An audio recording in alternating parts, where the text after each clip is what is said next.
അതെ, എന്റെ ആശാനോട് ഒന്ന് ബഹുമാനിക്കണം. ആര് പറഞ്ഞു? എന്റെ ആശാൻ. നിന്റെ ആശാനോ? അതാരാ നിന്റെ ആശാൻ? എന്തിനാ ഞാൻ ബഹുമാനിക്കണം? ആരും ബഹുമാനിക്കാനില്ലാത്തൊരു നിർഗുണനാ എന്റെ ആശാൻ. ആരും ഇല്ലാത്തോണ്ട് ഞാൻ ബഹുമാനിക്കാൻ ഇവിടെ വെറുതെ ഇരിക്കാന്ന് ചോദിച്ചാൽ എനിക്കിവിടെ ജോലിയുണ്ട്. എന്നാ ഇവിടെ ഇരിക്കുന്നേ? എനിക്കെന്താ ഇവിടെ ഇരിക്കാൻ പാടില്ല? നിഷ ചേച്ചി അല്ലേ? എന്നാ ഇവിടെ ഇരിക്കുന്നേ? അങ്ങനെ മര്യാദക്ക് ചോദിക്കും.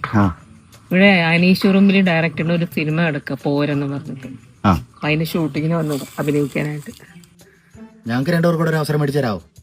എനിക്ക് തോന്നി നിന്ന് കൂറുകണ കണ്ടപ്പോ എന്റെ അടുത്തല്ല ചോദിക്കട്ടെ, അവിടെ ചെന്ന് ഡയറക്ടർ ഇരിക്കുന്നുണ്ട്, അവിടെ ചെന്ന് ചോദിച്ചാൽ.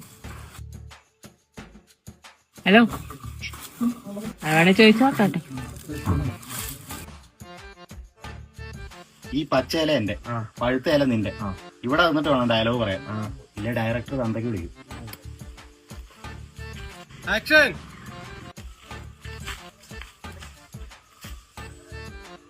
Cut cut. എന്നെ ഓപ്പടവി കാണിക്കണേ. എടാ മിന്നലടിച്ചുണ്ടായ ഇടിവെട്ടി പറയാ. പച്ചയില എന്റെ, പഴുത്ത ഇല നിന്റെ. ആശാനെ പതുക്കെ പറ, ക്യാമറമാൻ ഒരുമാതിരി കുണത്തെ നോട്ടം നോക്കുന്നുണ്ട്. Sir rolling. Action. Cut cut. പറ്റിലെ കളഞ്ഞിട്ട് പോടാ, ചക്കാന്ന് പറയാൻ മാങ്ങാന്ന് കേൾക്കും. അരിന്ന് പറഞ്ഞ പറയുന്നല്ലേ ആശാനെ? എടാ കൽക്കണ്ട കരിവടി കതിർവനൂർ വീര കുലോത്തുങ്ക പറയാ. എന്നെ കൂടെ തെറിയേൽപ്പിക്കരുത്. അങ്ങനെ ഒരു വിധത്തിൽ ഒരു ഷെഡ്യൂൾ അങ്ങോട്ട് തീർന്നു അല്ലടാ? പോയത് പോയെന്ന് പറഞ്ഞില്ല. പടത്തിന്റെ പേരെന്നാന്ന് പറഞ്ഞേ?